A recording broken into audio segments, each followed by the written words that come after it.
Bertie the bus was giving some visitors a tour of the island of Sodor.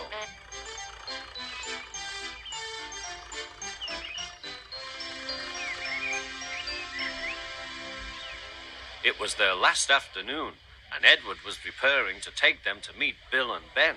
He found it hard to start the heavy train. "Did you see him straining?" asked Henry. "Positively painful," remarked James. "Just pathetic," grunted Gordon. "He should give up and be preserved before it's too late."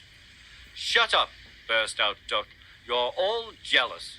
Edward's better than any of you." "You're right, Duck," said Boko. "Edward's old, but he'll surprise us all." "I've done it, we're off! I've done it, we're off!" said Edward as he finally puffed out of the station.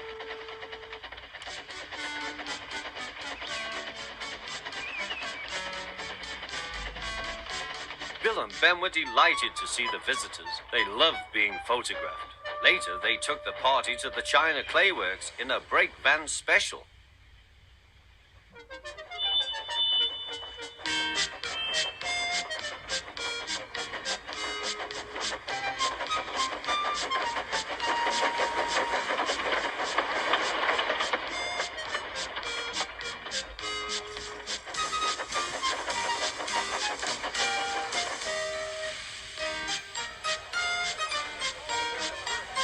Everyone had a splendid time, and the visitors were most impressed.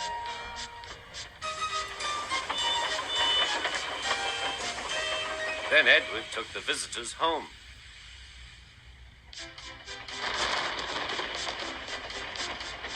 On the way, the weather changed.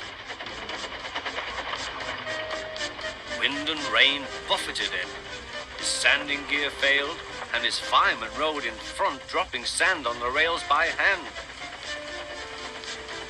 Suddenly, Edward's wheels slipped fiercely. With a shrieking crack, something broke. The crew inspected the damage. Repairs took some time. "One of your crank pins broke, Edward," said his driver. "We've taken your side rods off. Now you're like an old-fashioned engine. Can you get these people home? They must start back tonight." "I'll try, sir," promised Edward. Edward puffed and pulled his hardest, but his wheels kept slipping and he could not start the heavy train. The passengers were anxious. Driver, fireman, and guard went along the train, making adjustments between the coaches. "We've loosened the couplings, Edward. Now you can pick your coaches up one by one, just as you do with trucks." "That will be much easier," said Edward.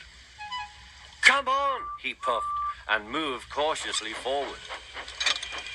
The first coach moving helped to start the second, and the second helped the third.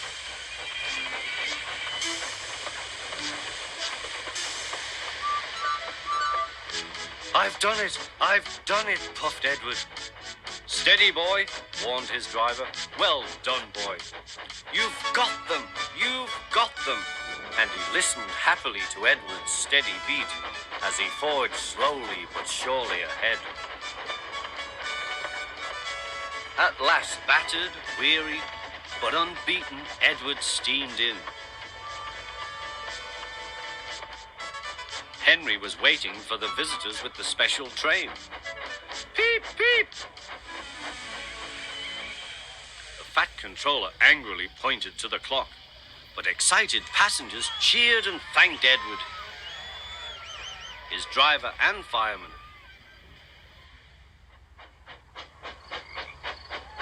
Duck and Boko saw to it that Edward was left in peace.